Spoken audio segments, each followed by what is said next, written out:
ओम नमो भगवते वासुदेवाय। ओम नमो भगवते वासुदेवाय। ओम नमो भगवते वासुदेवाय। ओम ज्ञानतिमिरान्धस्य ज्ञानाञ्जनशलाकया चक्षुरुन्मिलितं येन तस्मै श्रीगुरवे नमः। नमो विष्णुपादाय कृष्णप्रेष्ठाय भूतले श्रीमते भक्तिवेदान्तस्वामिनिति नामिने। नमस्ते सारस्वती देवे गौरवाणी प्रचारिणे निर्विशेषशून्यवादी पाश्चात्यदेशतारिणे। जय श्री कृष्ण चैतन्य प्रभु नित्यानंद श्री अद्वैत गदाधर शिवासादि गौरभक्तवृंद। हरे कृष्ण कृष्ण कृष्ण हरे हरे, हरे राम राम राम हरे हरे। जय जय श्री चैतन्य जय नित्यानंद, जय द्वैत चंद्र जय गौर भक्त वृंद। जय जय श्री चैतन्य जय नित्यानंद, जय द्वैत चंद्र जय गौर भक्त वृंद। जय जय श्री चैतन्य जय नित्यानंद, जय द्वैत चंद्र जय गौर भक्त वृंद। ಆದಿಲೀಲಾ ಅಧ್ಯಾಯ 13 ಶ್ಲೋಕ 120. ಜಗನ್ನಾಥ ಮಿಶ್ರರು ಒಬ್ಬ ಆದರ್ಶ ವೈಷ್ಣವರಾಗಿದ್ದರು. ಆತ ಶಾಂತ ಇಂದ್ರಿಯ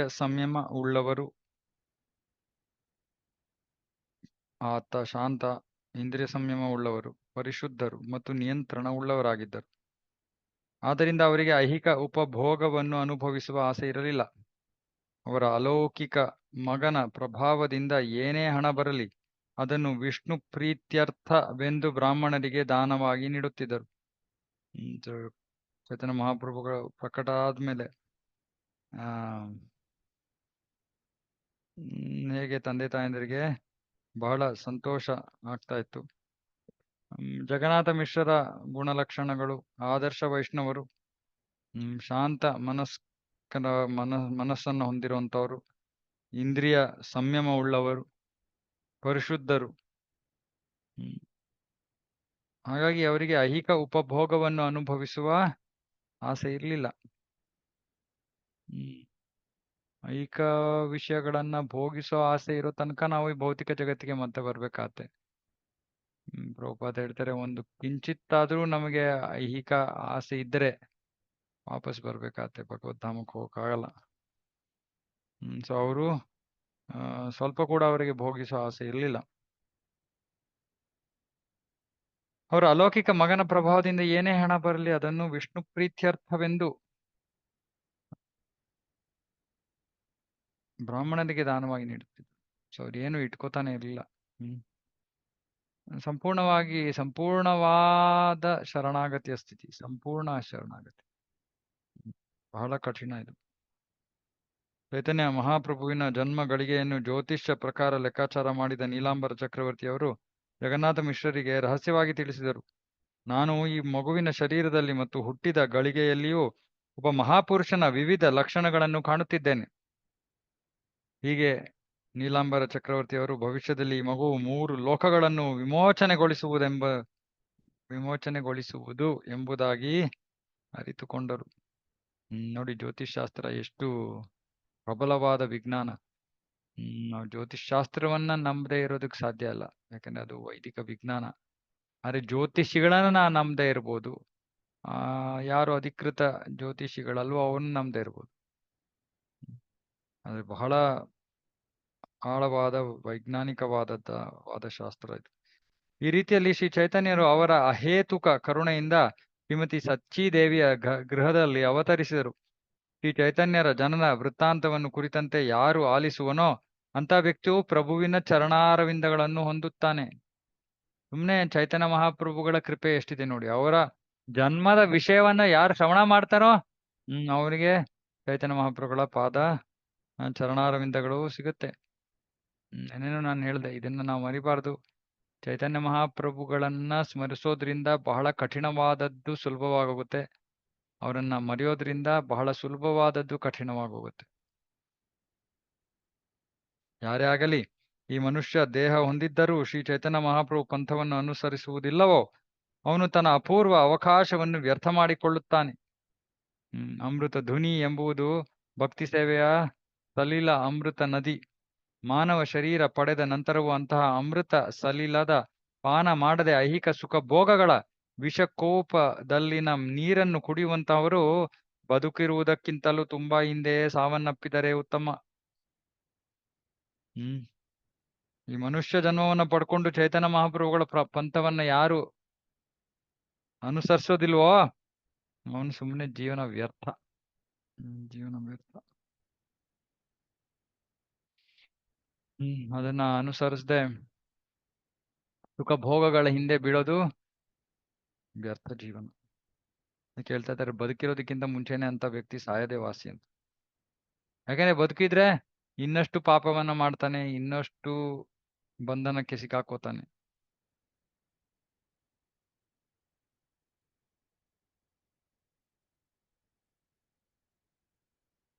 ನನ್ನ ಶಿರಸ್ಸಿನಲ್ಲಿ ನನ್ನದೇ ವೈಯಕ್ತಿಕ ಸ್ವತ್ತು ಎಂಬಂತೆ ಚೈತನ್ಯ ಮಹಾಪ್ರಭು, ನಿತ್ಯಾನಂದ ಪ್ರಭು, ಆಚಾರ್ಯ ಅದ್ವೈತ ಚಂದ್ರ, ಸ್ವರೂಪ ದಾಮೋದರ, ರೂಪ ಗೋಸ್ವಾಮಿ, ರಘುನಾಥ ಗೋಸ್ವಾಮಿ ಇವರೆಲ್ಲರ ಪಾದ ಕಮಲಗಳನ್ನು ಧರಿಸಿ ಕೃಷ್ಣದಾಸ ಕವಿರಾಜ ಗೋಸ್ವಾಮಿ ಎನಿಸಿರುವ ನಾನು ಈ ರೀತಿ ಶ್ರೀ ಚೈತನ್ಯ ಮಹಾಪ್ರಭುವಿನ ಆಗಮನವನ್ನು ವರ್ಣಿಸಿದ್ದೇನೆ.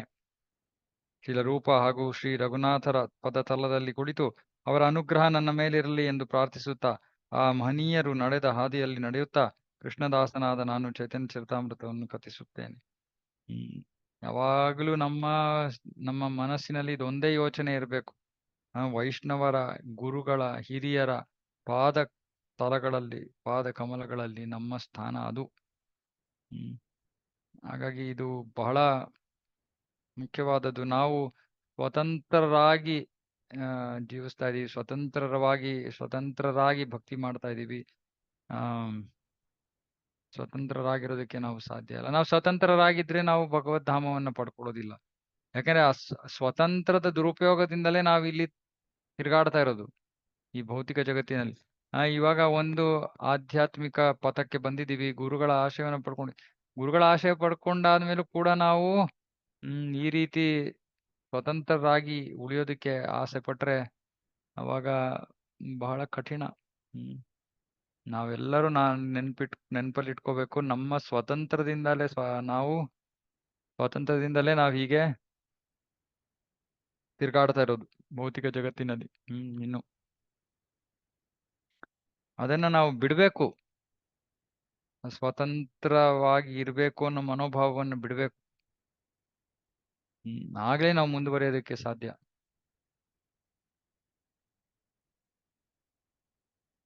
ಬಹಳ ಮುಖ್ಯವಾದದ್ದು.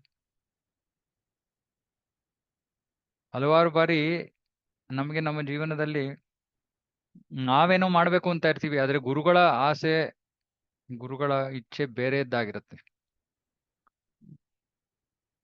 ಅದನ್ನ ನಾವು ಗುರುತಿಸ್ಬೇಕು. ಇಲ್ಲ, ನನಗೆ ಬೇಕಾಗಿರೋ ಹಂಗೆ ಮಾಡಕ್ಕೆ ಆಗ್ತಾ ಇಲ್ಲ, ಹಾಗಾಗಿ ಗುರುಗಳಿಗೆ ನಾನು ಹೇಳಿದ ಅರ್ಥ ಆಗ್ಲಿಲ್ಲ, ಅಥವಾ ಏನೋ ಕಾರಣ ಕೊಟ್ಕೊಂಡು ನಮಗ್ ಬೇಕಾಗಿರೋದನ್ನ ನಾವು ಮಾಡೋದಕ್ಕೆ ಪ್ರಯತ್ನ ಮಾಡ್ತೀವಿ ಹೊರತು ಹಿರಿಯರು, ಗುರು ವೈಷ್ಣವ, ಹಿರಿಯರು ವೈಷ್ಣವರ ಉಪದೇಶಗಳನ್ನ ನಾವು ಸ್ವೀಕಾರ ಮಾಡಕ್ಕೆ ಸಿದ್ಧರಾಗಿಲ್ಲ. ಇದೇ ನಮ್ಮ ಸಮಸ್ಯೆ. ಅದಕ್ಕೋಸ್ಕರ ನಾವು ಇಲ್ಲೇ ಮತ್ತೆ ಬರ್ಬೇಕಾಗತ್ತೆ ತಿರ್ಗಾ.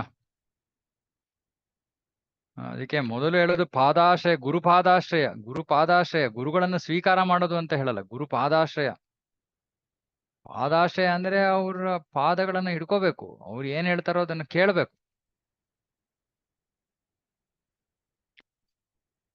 ಓಕೆ, ಅಧ್ಯಾಯ 14 ಭಗವಾನ್ ಚೈತನ್ಯದ ಬಾಲಲೀಲೆಗಳು. ವ್ಯಕ್ತಿಯು ಹೇಗೋ ಅಂತೂ ಭಗವಾನ್ ಚೈತನ್ಯ ಮಹಾಪ್ರಭುಗಳ ಸ್ಮರಣೆ ಮಾಡಿದರೆ ಬಹು ಕಷ್ಟಕರವಾದ ಕಾರ್ಯಗಳು ಕೂಡ ಸುಲಭವಾಗುತ್ತವೆ. ಅವರನ್ನು ಸ್ಮರಿಸಲಿಲ್ಲವೋ ಸುಲಭವಾದ ಕಾರ್ಯಗಳು ಕ್ಲಿಷ್ಟವಾಗಿ ಬಿಡುತ್ತವೆ. ಆ ಭಗವಾನ್ ಚೈತನ್ಯ ಮಹಾಪ್ರಭುಗಳಿಗೆ ನನ್ನ ಗೌರವಪೂರ್ವಕವಾದ ನಮಸ್ಕಾರವನ್ನು ಸಮರ್ಪಿಸುತ್ತೇನೆ. ಇದು ಯಾವಾಗ್ಲೂ ನಾವು ಇಟ್ಕೋಬೇಕು. ನಾವು ಜೀವನದಲ್ಲಿ ಏನಾದ್ರೂ ಆಧ್ಯಾತ್ಮಿಕವಾಗಿ ಬಹಳ ಕಷ್ಟಕರವಾಗಿದೆ ಅಂತ ಅನ್ಸಿದ್ರೆ ತಕ್ಷಣ ಚೈತನ್ಯ ಮಹಾಪ್ರಭುಗಳನ್ನು ನೆನಪಿಸ್ಕೋಬೇಕು. ಭಗವಾನ್ ಚೈತನ್ಯ ಮಹಾಪ್ರಭು, ನಿತ್ಯಾನಂದ ಪ್ರಭು, ಅದ್ವೈತ ಪ್ರಭು ಹಾಗೂ ಪ್ರಭು ವರ್ಯ ಚೈತನ್ಯರ ಭಕ್ತ ಗಣಕ್ಕೆ ಜಯವಾಗಲಿ. ಕೃಷ್ಣನು ಯಶೋದೆಯ ಮಗನಾಗಿ ಹೇಗೆ ಅವತರಿಸಿದನೋ ಹಾಗೆ ಶ್ರೀ ಚೈತನ್ಯ ಮಹಾಪ್ರಭುಗಳು ಸಚಿದೇವಿಯ ಮಗನಾಗಿ ಇಳಿಗೆ ಆಗಮಿಸಿದರು. ಇಷ್ಟನ್ನು ನಾನು ಸಂಕ್ಷಿಪ್ತವಾಗಿ ವಿವರಿಸಿದ್ದೇನೆ. ಚೈತನ್ಯರ ಜನ್ಮಕಾಲದ ಲೀಲೆಗಳನ್ನು ನಾನು ಈಗಾಗಲೇ ಸಂಕ್ಷೇಪವಾಗಿ ವಿವರಿಸಿದ್ದೇನೆ. ಈಗ ಅವರ ಬಾಲಲೀಲೆಗಳನ್ನು ಕ್ರೋಢೀಕರಿಸಿ ಹೇಳುತ್ತೇನೆ. ಸ್ವಯಂ ಭಗವಾನ್ ಕೃಷ್ಣನೇ ಆದ ಶ್ರೀ ಚೈತನ್ಯ ಮಹಾಪ್ರಭುಗಳ ಬಾಲಲೀಲೆಗಳಿಗೆ ನಾನು ನನ್ನ ಗೌರವಪೂರ್ವಕ ನಮಸ್ಕಾರಗಳನ್ನು ಸಮರ್ಪಿಸುತ್ತೇನೆ. ಪ್ರಭು ವರ್ಯರ ಈ ಬಾಲಲೀಲೆಗಳು ಯಾವುದೇ ಸಾಮಾನ್ಯ ಮಗುವಿನದಂತೆ ಕಂಡರೂ ಅವು ದೇವೋತ್ತಮ ಪರಮ ಪುರುಷನ ವಿವಿಧ ಲೀಲೆಗಳೆಂದೇ ನಾವು ಅರ್ಥೈಸಿಕೊಳ್ಳಬೇಕು. ಪ್ರಭು ವರ್ಯರು ತೋರಿದ ಮೊದಲ ಬಾಲಲೀಲೆ ಹಾಸಿಗೆಯಲ್ಲಿ ಮಲಗಿರುತ್ತಾ ಬೋರಲು ಬಿದ್ದುದಾಗಿತ್ತು. ಹೀಗೆ ಮಾಡುವುದರ ಮೂಲಕ ಪ್ರಭುವರ್ಯರು ತಮ್ಮ ಪಾದ ಕಮಲಗಳಲ್ಲಿದ್ದ ಮಂಗಳ ಸಂಕೇತಗಳನ್ನು ತಮ್ಮ ತಾಯಿ ತಂದೆಯರಿಗೆ ತೋರಿದರು. ಪಾದಕಮಲಗಳಲ್ಲಿ ಇದ್ದ ಚಿಹ್ನೆಗಳು, ಇದಕ್ಕೆ ಉತ್ಥಾನ ಅಂತ ಕರೀತಾರೆ. ಪ್ರಭುವರ್ಯರು ನಡೆದಾಡಲು ಪ್ರಾರಂಭಿಸಿದಾಗ ಅವರ ಪುಟ್ಟ ಪಾದಗಳಲ್ಲಿ ವಿಷ್ಣುವಿನ ವಿಶಿಷ್ಟ ಚಿಹ್ನೆಗಳಾದ ಧ್ವಜ, ಚಕ್ರಾಯುಧ, ಶಂಖ, ಚಕ್ರ ಹಾಗೂ ಮೀನು ಇವು ಎದ್ದು ಕಾಣುತ್ತಿದ್ದವು. ಈ ಎಲ್ಲಾ ಗುರುತುಗಳನ್ನು ಕಂಡ ಪ್ರಭುವರ್ಯರ ತಾಯಿಯಾಗಲಿ ತಂದೆಯಾಗಲಿ ಅವು ಯಾರ ಹೆಜ್ಜೆ ಗುರುತುಗಳು ಎನ್ನುವುದು ಊಹೆಗೆ ನಿಲುಕಲಿಲ್ಲ. ಹೀಗೆ ಚಕಿತರಾದ ತಾಯಿ ತಂದೆಯರಿಗೆ ಅಂತಹ ಹೆಜ್ಜೆ ಗುರುತುಗಳು ತಮ್ಮ ಮನೆಯಲ್ಲಿ ಮೂಡುವುದು ಹೇಗೆ ಸಾಧ್ಯ ಎನ್ನುವುದು ಅರ್ಥವಾಗದೆ ಉಳಿಯಿತು. ಜಗನ್ನಾಥ ಮಿಶ್ರ ಹೇಳಿದರು, ನಿಶ್ಚಯವಾಗಿಯೂ ಮಗು ಕೃಷ್ಣನು ಸಾಲಿಗ್ರಾಮ ಶಿಲೆಯೊಡನೆ ಇಲ್ಲಿಗೆ ಬಂದಿದ್ದಾನೆ. ಕೃಷ್ಣನೇ ಬಂದಿದ್ದಾನೆ. ಮಗುವಿನ ರೂಪ ಧರಿಸಿ ಕೋಣೆಯಲ್ಲಿಯೇ ವಾಡಿಕೊಳ್ಳುತ್ತಾ ಇದ್ದಾನೆ. ಅವ್ರು ಅನ್ಕೊಂಡಿದ್ದು ಅವ್ರ ಮನೆಯಲ್ಲಿ ಸಾಲಿಗ್ರಾಮ ಶಿಲಾ ಇದೆ, ಆ ಶಿಲೆ ಇಂದ ಕೃಷ್ಣ ಬಂದು ಅಲ್ಲಿ ಓಡಾಡ್ತಾ ಇದ್ದಾನೆ ಅಂತ. ಆದ್ರೆ ಅದು ನಿಜವಾಗಿತ್ತು. ಅದ್ರ ಶಿಲೆಯಿಂದ ಬಂದಿರ್ಲಿಲ್ಲ, ಆದರೆ ಸ್ವಯಂ ಕೃಷ್ಣ ನೇರವಾಗಿ ಅವ್ರ ಮನೆಯಲ್ಲಿ ಪ್ರಕಟ ಆಗಿದ್ದು. ಸಚಿದೇವಿ ಹಾಗೂ ಜಗನ್ನಾಥ ಮಿಶ್ರರು ಮಾತನಾಡುತ್ತಾ ಕುಳಿತಿರಲು ಇತ್ತ ಮಗು ನಿಮಾಯ್ ಎಚ್ಚೆತ್ತು ಅಳತೊಡಗಿದನು. ಆಗ ಸಚಿದೇವಿಯು ಮಗುವನ್ನು ತೊಡೆಯ ಮೇಲಿಸಿಕೊಂಡು ಹಾಲುಣಿಸಲು ತನ್ನ ಸ್ತನವನ್ನು ಅದರ ಬಾಯಿಗೆ ಕೊಟ್ಟಳು. ಸಚಿ ಮಾತೆಯು ಮಗುವಿಗೆ ಸ್ತನ್ಯಪಾನ ಮಾಡಿಸುತ್ತಿದ್ದಾಗ ಕೋಣೆಯಲ್ಲಿನ ಹೆಜ್ಜೆಗಳ ಮೇಲೆ ಕಂಡು ಬಂದಿದ್ದ ಗುರುತುಗಳೇ ಮಗುವಿನ ಪಾದ ಪದ್ಮಗಳ ಮೇಲೂ ಇದ್ದುದು ಆಕೆಯ ಗಮನಕ್ಕೆ ಬಂತು. ವಿಚಾರ ಮಾಡಲು ಆಕೆ ಜಗನ್ನಾಥ ಮಿಶ್ರನ್ನು ಅಲ್ಲಿಗೆ ಬರಮಾಡಿಕೊಂಡಳು. ತಮ್ಮ ಮಗನ ಅಂಗಾಲುಗಳಲ್ಲಿ ಶುಭ ಸಂಕೇತಗಳಿರುವುದನ್ನು ಕಂಡ ಜಗನ್ನಾಥ ಮಿಶ್ರರು ಆನಂದ ತುಂದಿಲರಾಗಿ ಅಷ್ಟೇ ಅಲ್ಲ ರಹಸ್ಯವಾಗಿ ನೀಲಾಂಬರ ಚಕ್ರವರ್ತಿಯವರನ್ನು ಬರಮಾಡಿಕೊಂಡರು. ಸೊ ತಂದೆ ತಾಯಂದ್ರು ಮಗುವಿನ ಪಾದದ ಮೇಲಿದ್ದ ಚಿಹ್ನೆಗಳನ್ನ ನೋಡಿರ್ಲಿಲ್ಲ, ಗಮನಿಸಿರ್ಲಿಲ್ಲ. ಆದ್ರೆ ಮನೆಯಲ್ಲಿ ಎಲ್ಲ ಕಡೆ ಆ ಚಿಹ್ನೆಗಳು ಕಾಣಿಸ್ಕೊಂಡಾಗ ಆ ಚಿಹ್ನೆಗಳು ಚೈತನ್ಯ ಮಹಾಪ್ರಭುಗಳ ಪಾದಗಳ ಮೇಲಿರೋದನ್ನ ಗಮನಿಸಿ ಸಚಿಮಾತೆ ಜಗನ್ನಾಥ ಮಿಶ್ರರಿಗೆ ಹೇಳಿದರು. ಜಗನ್ನಾಥ ಮಿಶ್ರರು ಅದನ್ನ ಸರಿಯಾಗಿ ಅರ್ಥ ಮಾಡ್ಕೊಳ್ಳೋ ಉದ್ದೇಶದಿಂದ ನೀಲಾಂಬರ ಚಕ್ರವರ್ತಿಯರನ್ನ ಬರಮಾಡಿಕೊಂಡು ಮಗುವಿನ ಅಂಗಾಲುಗಳ ಮೇಲಿದ್ದ ಗುರುತುಗಳನ್ನು ನೋಡಿದ ನೀಲಾಂಬರ ಅವರು ಮುಗುಳ್ನಗುತ್ತಾ ಹೇಳಿದರು, ಈ ಮೊದಲೇ ನಾನು ಈ ಚಿಹ್ನೆಗಳೆಲ್ಲವನ್ನೂ ಜ್ಯೋತಿಷ್ ಶಾಸ್ತ್ರದ ಪ್ರಕಾರ ಗುಣಿಸಿ ನಿಶ್ಚಯ ಮಾಡಿಕೊಂಡು ಎಲ್ಲವನ್ನೂ ಬರೆದಿರಿಸಿದೆ. ಮಹಾಪುರುಷನೊಬ್ಬನನ್ನು ಸೂಚಿಸುವ 32 ಲಕ್ಷಣಗಳನ್ನು ಶಾಸ್ತ್ರಕಾರರು ಹೇಳುತ್ತಾರೆ. ಆ ಲಕ್ಷಣಗಳೆಲ್ಲವೂ ಈ ಮಗುವಿನ ದೇಹದ ಮೇಲಿರುವುದು ನನಗೆ ಕಂಡು ಬರುತ್ತಿದೆ. ಮಹಾಪುರುಷನನ್ನು ಸೂಚಿಸುವ 32 ಲಕ್ಷಣಗಳುಂಟು. ಅಂತಹ ಮಹಾಪುರುಷನ ದೇಹದ 5 ಭಾಗಗಳು ದೊಡ್ಡವಾಗಿರುತ್ತವೆ, 5 ಸೂಕ್ಷ್ಮ ರೀತಿಯವು, 7 ಭಾಗಗಳು ವರ್ಣದವು, 6 ಮೇಲಕ್ಕೆದ್ದಿರುವಂತಹವು, 3 ಸಣ್ಣವು, 3 ವಿಶಾಲವಾದವು ಹಾಗೂ 3 ಗಂಭೀರ ಲಕ್ಷಣದವು. ಭಾವಾರ್ಥ. ಇಲ್ಲಿ 32 ಲಕ್ಷಣಗಳನ್ನು ಕೊಡ್ತಾ ಇದ್ದಾರೆ. 5 ಭಾಗಗಳು ದೊಡ್ಡವಾಗಿರುತ್ತವೆ. ಸೊ ಭಾವಾರ್ಥದಲ್ಲಿ ವಿವರಿಸ್ತಾ ಇದ್ದಾರೆ ಪ್ರಭುಪಾದರು. 5 ದೊಡ್ಡ ಅಂಗಾಂಗಗಳು ಇವು: ಮೂಗು, ಬಾಹುಗಳು, ಗದ್ದ, ಕಣ್ಣುಗಳು ಮತ್ತು ಮಂಡಿಗಳು. ಇವು ದೊಡ್ಡ ಅಂಗಾಂಗಗಳು. ಚರ್ಮ, ಬೆರಳ ತುದಿಗಳು, ಹಲ್ಲುಗಳು, ಮೈಮೇಲಿನ ರೋಮಗಳು ಹಾಗೂ ತಲೆಯ ಮೇಲಿನ ಕೂದಲು ಇವು ಸೂಕ್ಷ್ಮವಾದವುಗಳು. 5 ದೊಡ್ಡ ಅಂಗಾಂಗಗಳು, 5 ಸೂಕ್ಷ್ಮ ಚಿಹ್ನೆಗಳು. ಕೆಂಬಣ್ಣದ ಅವಯವಗಳೆಂದರೆ ಕಣ್ಣುಗಳು, ಅಂಗಾಲುಗಳು, ಅಂಗೈಗಳು, ಬಾಯ ತಾಲು, ಉಗುರುಗಳು ಮತ್ತು ಮೇಲಣ ಹಾಗೂ ಕೆಳತುಟಿ. ಎದೆ, ಭುಜಗಳು, ಉಗುರುಗಳು, ಮೂಗು, ನಡು ಮತ್ತು ಹಾಗೂ ಬಾಯಿ ಇವು ಎದ್ದಂತೆ ಕಾಣುವ ಭಾಗಗಳು. ಚಿಕ್ಕ ಅವಯವಗಳೆಂದರೆ ಕುತ್ತಿಗೆ, ತೊಡೆಗಳು ಹಾಗೂ ಪುರುಷ ಜನನೇಂದ್ರಿಯ. ನಡು, ಹಣೆ ಹಾಗೂ ಎದೆ ವಿಶಾಲವಾದ ಭಾಗಗಳು. ಗಂಭೀರ ಅವಯವಗಳು ಅಂದರೆ ಹೊಕ್ಕಳು, ಕಂಠ, ದೇಹದ ಒಟ್ಟು ನಿಲುವು. ಈ 32 ಮಹಾಪುರುಷನ ಲಕ್ಷಣಗಳು. ಈ ಲಕ್ಷಣಗಳನ್ನು ಸಾಮುದ್ರಿಕ ಎನ್ನುವ ಗ್ರಂಥದಿಂದ ಉದ್ಧರಿಸುವುದಾಗಿದೆ. ಹೀಗೆ 32 ಲಕ್ಷಣಗಳಿವೆ. ಒಬ್ಬ ಬಹಳ ಮಹಾಪುರುಷನಲ್ಲಿ ಆ ಎಲ್ಲ 32 ಲಕ್ಷಣಗಳು ಕೂಡ ಚೈತನ್ಯ ಮಹಾಪ್ರಭುಗಳ ಶರೀರದಲ್ಲಿ ಕಾಣಿಸ್ಕೊತಾ ಇದೆ. ಈ ಮಗುವು ತನ್ನ ಅಂಗೈ ಹಾಗೂ ಅಂಗಾಲುಗಳಲ್ಲಿ ಭಗವಾನ್ ನಾರಾಯಣನ ಎಲ್ಲಾ ಲಕ್ಷಣಗಳನ್ನು ಪಡೆದಿದೆ. ಮುಂದೆ ಈತ 3 ಜಗತ್ತುಗಳನ್ನು ಉದ್ಧರಿಸಲು ಸಮರ್ಥನಾಗುತ್ತಾನೆ. ಈ ಮಗು ವೈಷ್ಣವ ಧರ್ಮದ ಪ್ರಚಾರ ಮಾಡುತ್ತದೆ. ಅಷ್ಟೇ ಅಲ್ಲದೆ ತನ್ನ ತಂದೆ ಹಾಗೂ ತಾಯಿಯ ವಂಶಗಳೆರಡನ್ನೂ ಉದ್ಧಾರ ಮಾಡುತ್ತದೆ. ಈ ಮಗುವಿನ ನಾಮಕರಣ ಮಾಡುವ ಆಲೋಚನೆ ನನ್ನ ಮನಸ್ಸಿನಲ್ಲಿದೆ. ಅದಕ್ಕೆ ಈ ದಿನವೇ ಪ್ರಶಸ್ತವಾಗಿರುವುದರಿಂದ ನಾವು ಬ್ರಾಹ್ಮಣರನ್ನು ಆಹ್ವಾನಿಸಿ ಹಬ್ಬ ಮಾಡಬೇಕು. ನೀಲಾಂಬರ ಚಕ್ರವರ್ತಿಯವರು ಜ್ಯೋತಿಷಿಗಳಾಗಿರೋದ್ರಿಂದ ಇವೆಲ್ಲವನ್ನು ಬಹಳ ಸ್ಪಷ್ಟವಾಗಿ ಹೇಳ್ತಾ ಇದ್ದಾರೆ. ಈ ಮಗು ಮುಂದೆ ಇಡೀ ಜಗತ್ತನ್ನು ರಕ್ಷಿಸಿ ಪೋಷಿಸುತ್ತಾನೆ. ಈ ಕಾರಣ ಇವನಿಗೆ ವಿಶ್ವಂಬರ ಎಂದು ಹೆಸರಿಡಬೇಕು. ನೀಲಾಂಬರ ಚಕ್ರವರ್ತಿಯವರು ನುಡಿದ ಭವಿಷ್ಯವಾಣಿಯನ್ನು ಕೇಳಿದ್ದಾದ ಬಳಿಕ ಶಚಿಮಾತೆ ಹಾಗೂ ಜಗನ್ನಾಥ ಮಿಶ್ರರು ಮಗುವಿನ ನಾಮಕರಣ ಮಹೋತ್ಸವವನ್ನು ಬಹು ಸಂಭ್ರಮದಿಂದ ಆಚರಿಸಿದರು. ಸಮಾರಂಭಕ್ಕೆ ಬ್ರಾಹ್ಮಣರನ್ನು, ಬ್ರಾಹ್ಮಣ ಪತ್ನಿಯರನ್ನು ಆಹ್ವಾನಿಸಲಾಗಿತ್ತು. ಸ್ವಲ್ಪ ಕಾಲದ ಮೇಲೆ ಪ್ರಭುವರ್ಯರು ತೆವಳಲು ಪ್ರಾರಂಭಿಸಿದರು. ಸ್ವಲ್ಪ ದಿನಗಳಾದ್ಮೇಲೆ ನೋಡಲು ಸಂತೋಷವಾಗುವಂತಹ ವಿವಿಧ ರೀತಿಯ ಬಾಲ ಚೇಷ್ಟೆಗಳನ್ನು ಪ್ರದರ್ಶಿಸಿದರು. ಮಗು ಚೈತನ್ಯರು ಅಳುತ್ತಿರುವ ಹಾಗೆ ನಟಿಸಿ ಹೆಂಗಸರು ಹರೇ ಕೃಷ್ಣ ಮಹಾಮಂತ್ರ ಸಂಕೀರ್ತನೆಯಲ್ಲಿ ತೊಡಗುವಂತೆ ಮಾಡುತ್ತಿದ್ದರು. ಇತ್ತ ಹೆಂಗಸರು ನಾಮ ಸಂಕೀರ್ತನೆಯಲ್ಲಿ ತೊಡಗಿರುವಾಗ ಪ್ರಭು ನಗುತ್ತಿದ್ದರು. ಕೆಲವು ದಿನ ಕಳೆದ ಬಳಿಕ ಪ್ರಭುವರ್ಯರು ಕಾಲುಗಳನ್ನು ಬಳಸಿ ನಡೆಯುವುದನ್ನು ಪ್ರಾರಂಭಿಸಿದರು. ಓರಗೆಯ ಸಮವಯಸ್ಕ ಮಕ್ಕಳ ಜೊತೆ ಸೇರಿ ವಿವಿಧ ತೆರನ ಆಟಗಳನ್ನು ಪ್ರದರ್ಶಿಸಿದರು. ಒಂದು ದಿನ ಪ್ರಭುಗಳು ಓರಗೆಯ ಮಕ್ಕಳೊಡನೆ ಆಟವಾಡುವುದರಲ್ಲಿ ಮಗ್ನರಾಗಿದ್ದರು. ಆಗ ಅವರ ತಾಯಿ ಸಚಿಮಾತೆಯು ಮೊಸರಿನಲ್ಲಿ ನೆನೆಸಿದ ಅವಲಕ್ಕಿಯನ್ನು, ಒಂದಿಷ್ಟು ಸಿಹಿ ತಿಂಡಿಯನ್ನು ಬಟ್ಟಲಿನಲ್ಲಿ ತುಂಬಿ ತಂದು ಒಂದು ಕಡೆ ಕೂತುಕೊಂಡು ಇದನ್ನು ತಿನ್ನು ಎಂದು ಮಗನಿಗೆ ಕೊಟ್ಟಳು. ಹಾಗೆಂದು ಹೇಳಿ ಸಚಿಮಾತೆಯು ಮನೆಗೆಲಸ ನೋಡಲು ಹೋದಾಗ ಇತ್ತ ಮಗು ತಾಯಿಗೆ ಕಾಣದಂತೆ ಮರೆಗೆ ಹೋಗಿ ಮಣ್ಣು ತಿನ್ನಲು ಪ್ರಾರಂಭಿಸಿತು. ಕೃಷ್ಣನ ತರ ಮಗು ಮಣ್ಣು ತಿನ್ನುತ್ತಿದ್ದುದನ್ನು ನೋಡಿದ ಸಚಿಮಾತೆಯು ಧಾವಿಸಿ ಬಂದು ಏನಿದು ಏನಿದು ಎಂದು ಬೆಸಗೊಂಡರು. ಮಗುವಿನ ಕೈಯಲ್ಲಿದ್ದ ಮಣ್ಣು ಕಿತ್ತುಕೊಂಡು ಮಗು ಮಣ್ಣನ್ನೇಕೆ ತಿನ್ನುತ್ತಿದ್ದೀಯಪ್ಪ ಎಂದು ವಿಚಾರಿಸಿದರು. ಮಗು ಅಳುತ್ತಾ ತಾಯಿಯನ್ನು ಕೇಳಿತು, ಅಮ್ಮ ಕೋಪಿಸಿಕೊಳ್ಳುತ್ತೀಯೇ ಏಕೆ? ತಿನ್ನಲು ಮಣ್ಣನ್ನು ನೀನೇ ನನಗೆ ಕೊಟ್ಟಿಯಲ್ಲ, ಇದರಲ್ಲಿ ನನ್ನ ತಪ್ಪೇನಿದೆ? ನೆನೆಸಿದ ಅವಲಕ್ಕಿ, ಸಿಹಿ ತಿಂಡಿ ಮತ್ತಿತರ ಆಹಾರ ಪದಾರ್ಥಗಳೆಲ್ಲವೂ ಮಣ್ಣಿನ ಪರಿವರ್ತಿತ ರೂಪಗಳೇ ಸರಿ. ಅದು ಮಣ್ಣು, ಇದೂ ಮಣ್ಣು, ಅವುಗಳಲ್ಲಿ ವ್ಯತ್ಯಾಸವೇನಿದೆ? ಈ ದೇಹವು ಮಣ್ಣಿನ ಪರಿವರ್ತಿತ ರೂಪ. ಭಕ್ಷಿಸಲು ಯೋಗ್ಯವಾದ ಪದಾರ್ಥಗಳು ಕೂಡ ಮಣ್ಣಿನ ಪರಿವರ್ತಿತ ರೂಪಗಳೇ ಆಗಿವೆ. ಇದನ್ನು ಕುರಿತು ಸ್ವಲ್ಪ ಆಲೋಚಿಸು.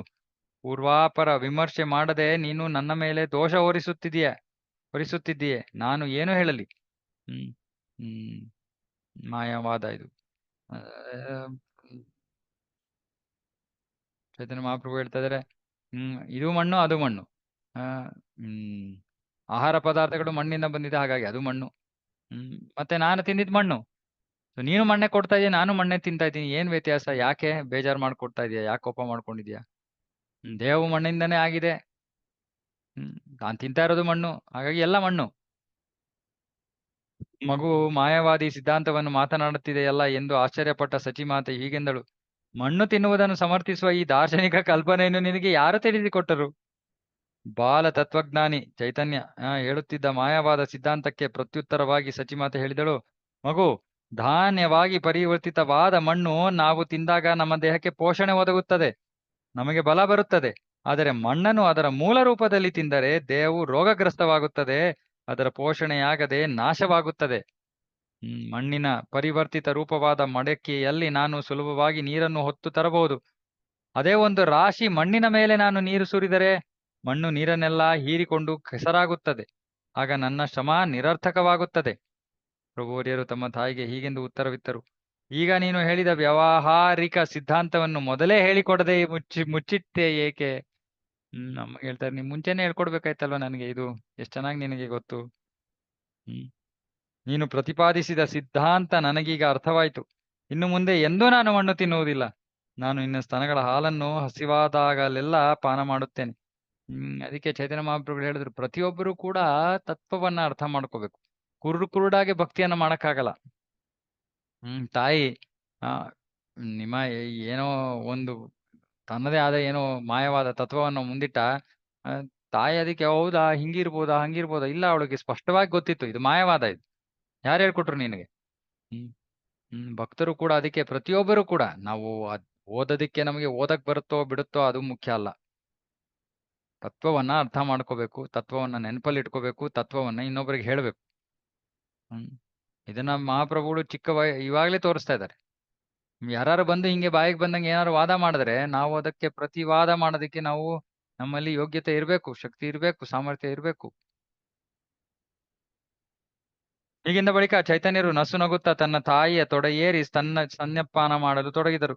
ಹೀಗೆ ಬೇರೆ ಬೇರೆ ಕಾರಣಗಳನ್ನು ಮುಂದು ಮಾಡಿ ಪ್ರಭುವರ್ಯರು ತಮ್ಮ ಬಾಲ್ಯದಲ್ಲಿ ಅನೇಕ ಆಧ್ಯಾತ್ಮಿಕ ಸಿರಿವಂತಿಕೆಯನ್ನು ಪ್ರದರ್ಶಿಸಿದರು.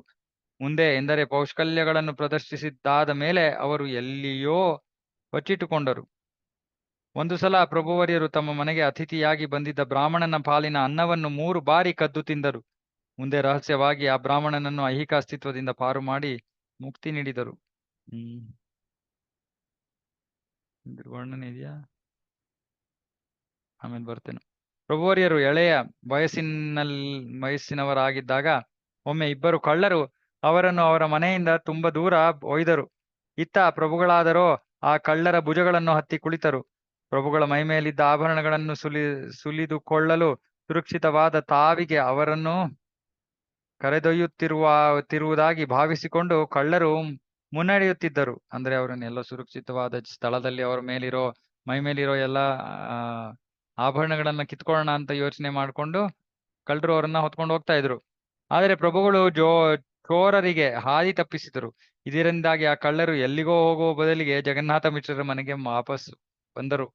ತಮಗೆ ಕಾಯಿಲೆ ಹತ್ತಿದೆ ಎಂದು ನಟಿಸಿ ಹಿರಣ್ಯ ಹಾಗೂ ಜಗದೀಶರ ಮನೆಯಿಂದ ತಮಗಾಗಿ ಒಂದಿಷ್ಟು ಆಹಾರ ತರಬೇಕೆಂದು ಪ್ರಭುಗಳು ಕೇಳಿದರು. ಸೊ ಇನ್ನೊಂದು ಘಟನೆ ಇಲ್ಲಿ, ಹಿರಣ್ಯ ಮತ್ತು ಜಗದೀಶ ಅಂತ ಇಬ್ಬರು ಬಹಳ ವರಿಷ್ಠ ವೈಷ್ಣವರಿದ್ದರು.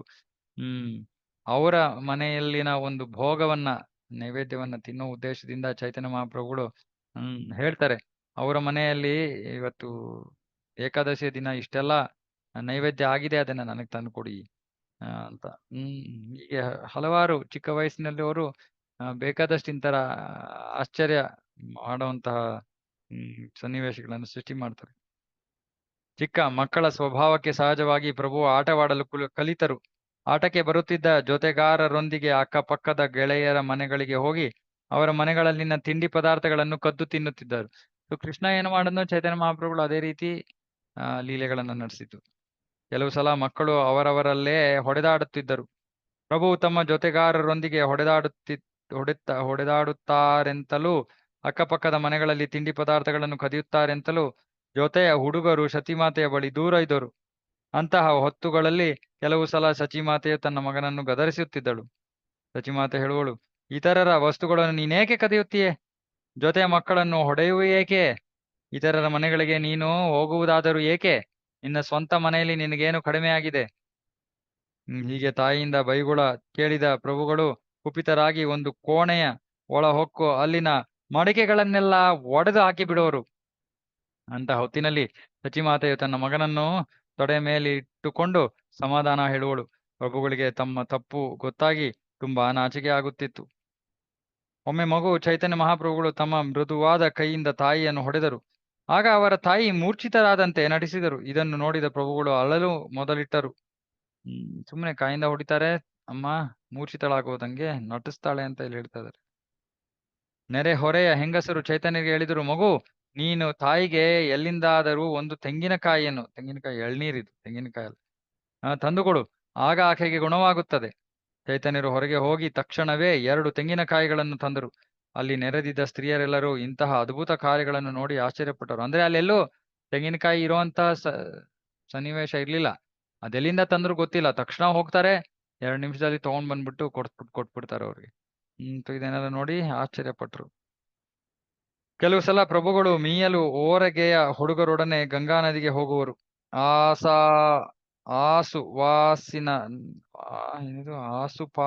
ಆಸುಪಾಸಿನಲ್ಲಿರುತ್ತಿದ್ದ ಕೆಲವು ಕನ್ಯೆಯರು ಕೂಡ ವಿವಿಧ ದೇವತೆಗಳ ಪೂಜೆಗೆಂದು ಗಂಗೆಯ ತಡಿಗೆ ಬರುತ್ತಿದ್ದುದು ಉಂಟು. ಬಾಲಕಿಯರು ಗಂಗೆಯಲ್ಲಿ ಮಿಂದು ದೇವತಾ ಪೂಜೆಯಲ್ಲಿ ನಿರತರಾಗಿರುತ್ತಿದ್ದಾಗ ತರುಣ ಪ್ರಭುಗಳು ಅಲ್ಲಿಗೆ ಬಂದು ಬಾಲಕಿಯರ ನಡುವೆ ಕುಳಿತುಕೊಳ್ಳುವರು. ಬಾಲಕಿಯರನ್ನುದ್ದೇಶಿಸಿ ಪ್ರಭುಗಳು ಹೇಳುವರು, ನನ್ನನ್ನು ಪೂಜಿಸಿ, ನಾನು ನಿಮಗೆ ಯೋಗ್ಯ ಗಂಡಂದಿರನ್ನು ಅನುಗ್ರಹಿಸುವೆ, ಇಲ್ಲವೇ ನೀವು ಕೋರಿದ್ದನ್ನು ಕೊಡುವೆ. ಗಂಗಾದೇವಿ ಹಾಗೂ ದುರ್ಗಾ ದೇವತೆ ನನ್ನ ಸೇವಕಿಯರು, ಆ ಶಿವನೇ ನನ್ನ ದಾಸನೆಂದು ಹೇಳಿದ ಮೇಲೆ ಬೇರೆಯವರ ವಿಚಾರದಲ್ಲಿ ಹೇಳಬೇಕಾದ್ದೇನಿದೆ? ಎಲ್ಲರೂ ನನ್ನ ಸೇವಕರು.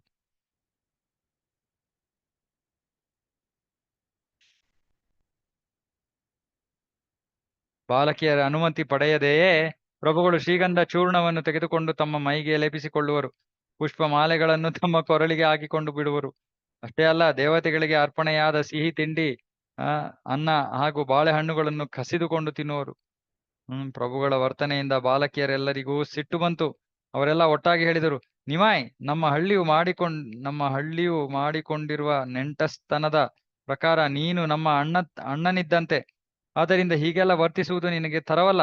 ನಾವು ದೇವತೆಗಳ ಪೂಜೆಗೆಂದು ಇರಿಸಿಕೊಂಡಿರುವ ಸಲಕರಣೆಗಳನ್ನು ನೀನು ಒಯ್ಯಬೇಡ. ಹಾಗೆ ಮಾಡಿ ಇಲ್ಲಿ ಅಶಾಂತಿಯನ್ನುಂಟು ಮಾಡಬೇಡ. ಪ್ರಭುಗಳು ಮರು ಉತ್ತರ ನೀಡಿದರು, ನನ್ನ ಪ್ರೀತಿಯ ಸಹೋದರಿಯರೇ, ನಿಮ್ಮನ್ನು ಮದುವೆಯಾಗಲಿರುವ ಗಂಡಂದಿರೆಲ್ಲರೂ ಮನೋಹರ ರೂಪಿನವರಾಗಿರಲಿ ಎಂಬ ವರವನ್ನು ನಾನು ನಿಮಗೆ ಕೊಡುತ್ತೇನೆ. ನಿಮ್ಮ ಗಂಡಂದಿರಾಗುವ ಹುಡುಗರು ಪಂಡಿತರು, ಚತುರರು ಆಗಿರುತ್ತಾರೆ, ತರುಣರೂ ಆಗಿರುತ್ತಾರೆ, ಹೇರಳ ಸಂಪತ್ತನ್ನು, ಧಾನ್ಯವನ್ನು, ಅಕ್ಕಿ ಪಡೆದಿರುತ್ತಾರೆ.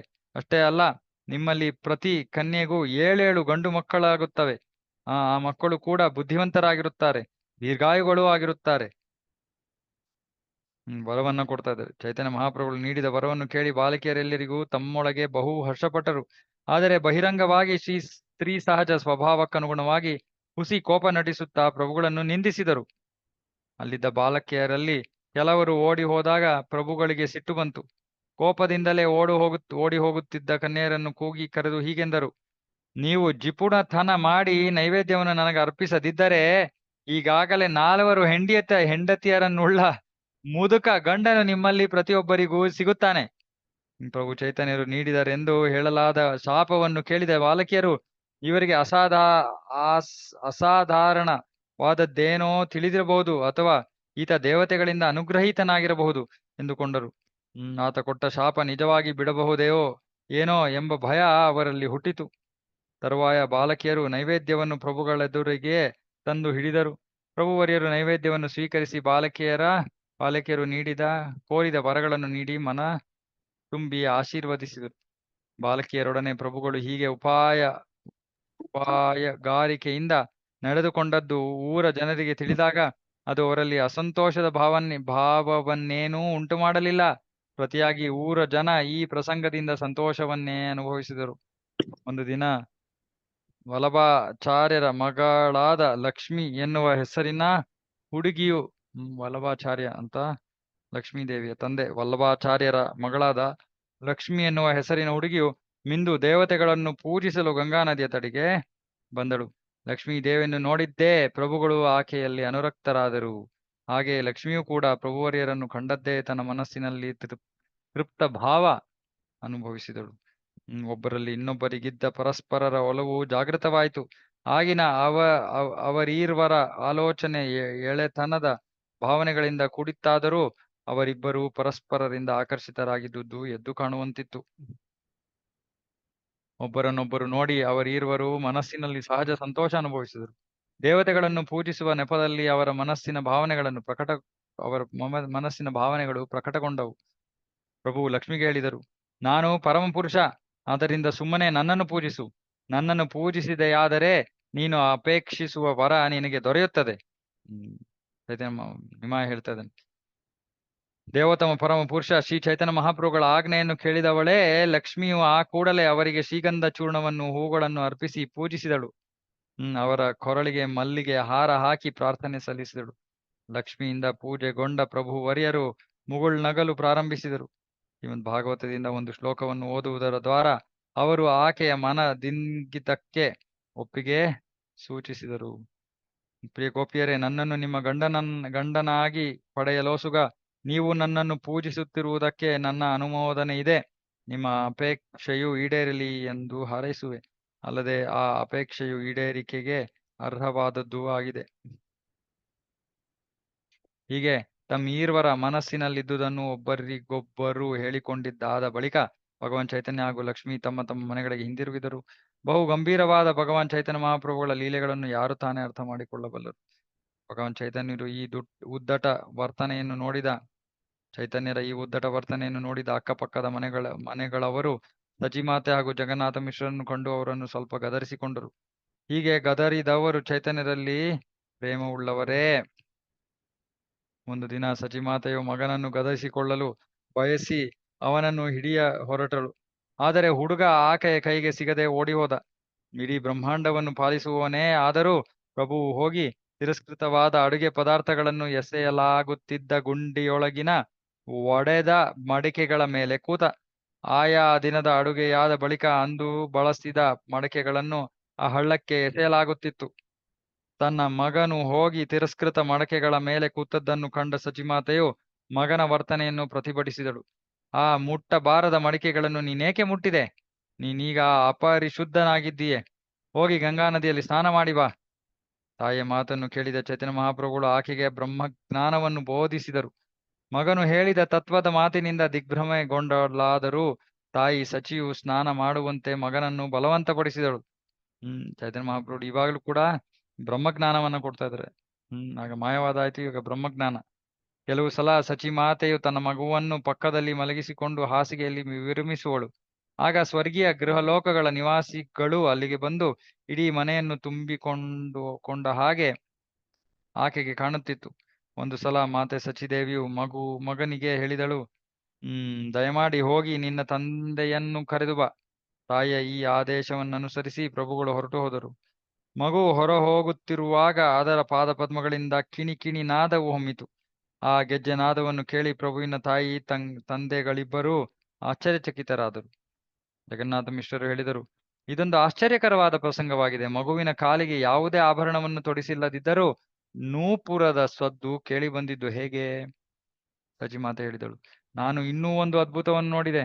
ಸ್ವರ್ಗೀಯ ಲೋಕಗಳಿಂದ ಗುಂಪು ಗುಂಪಾಗಿ ಬಂದ ವ್ಯಕ್ತಿಗಳು ಸಭಾಂಗಣದಲ್ಲಿ ಕಿಕ್ಕಿರಿದು ನೆರೆದರು. ಬಂದವರು ಕೋಲಾಹಲಕಾರಿಯಾಗಿ ಮಾತನಾಡುತ್ತಿದ್ದರು. ಅದೇನೆಂಬುದನ್ನು ಅರ್ಥ ಮಾಡಿಕೊಳ್ಳಲು ನನ್ನಿಂದ ಆಗಲಿಲ್ಲ. ಅವರು ಯಾರನ್ನೋ ಉದ್ದೇಶಿಸಿ ಪ್ರಾರ್ಥನೆ ಸಲ್ಲಿಸುತ್ತಿರಬೇಕು ಎಂಬುದು ನನ್ನ ಊಹೆ.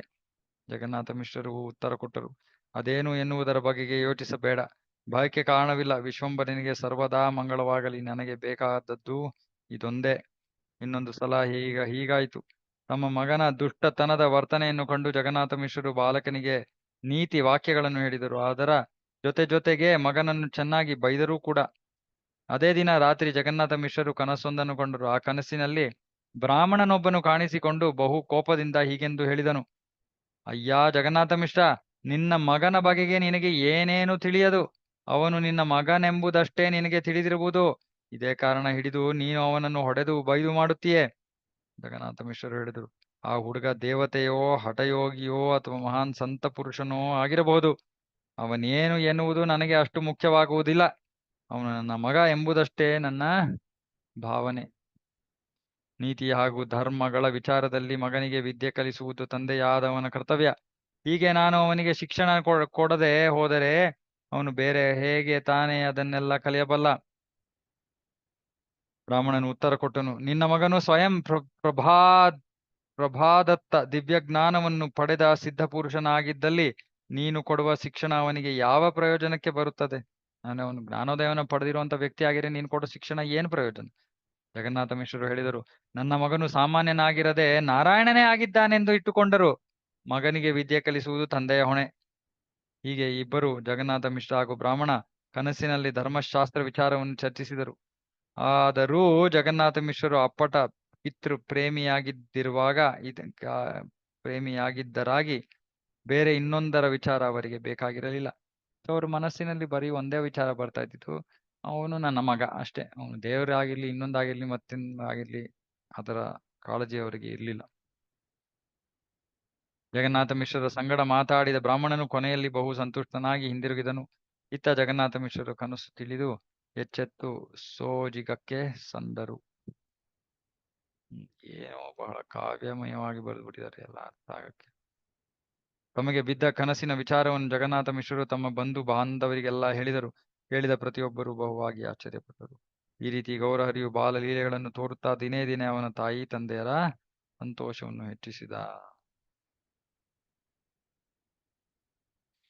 ಕೆಲವು ದಿನಗಳು ಕಳೆದ ಬಳಿಕ ಜಗನ್ನಾಥ ಮಿಶ್ರರು ಹಾತೆ ಖಡಿ ಎನ್ನುವ ಶಾಸ್ತ್ರ ವಿಧಿಯನ್ನಾಚರಿಸುವುದರ ಮೂಲಕ ಚೈತನ್ಯರ ಪ್ರಾಥಮಿಕ ವಿದ್ಯಾಭ್ಯಾಸಕ್ಕೆ ನಾಂದಿ ಹಾಡಿದರು. ಸ್ವಲ್ಪ ಅವಧಿಯಲ್ಲಿಯೇ ಪ್ರಭುಚರ್ಯರು ಎಲ್ಲಾ ಅಕ್ಷರ ಸಂಯೋಜನೆಗಳನ್ನು ಕಲಿತುಕೊಂಡರು. ಅಕ್ಷರಾಭ್ಯಾಸ ಮಾಡಿಸ್ತಾರೆ, ಆಮೇಲೆ ಎಲ್ಲಾ ಕಲ್ತು ಬಿಡ್ತಾರೆ ಬಹಳ ಸುಲಭವಾಗಿ.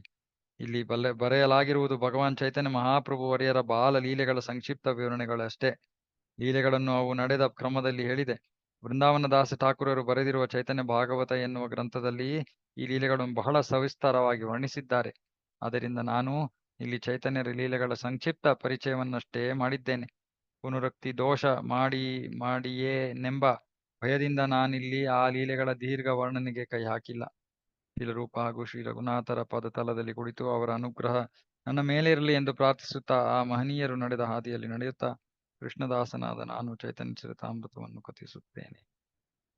ಇದರೊಂದಿಗೆ 14ನೇ ಅಧ್ಯಾಯ ಮುಗಿಯಿತು.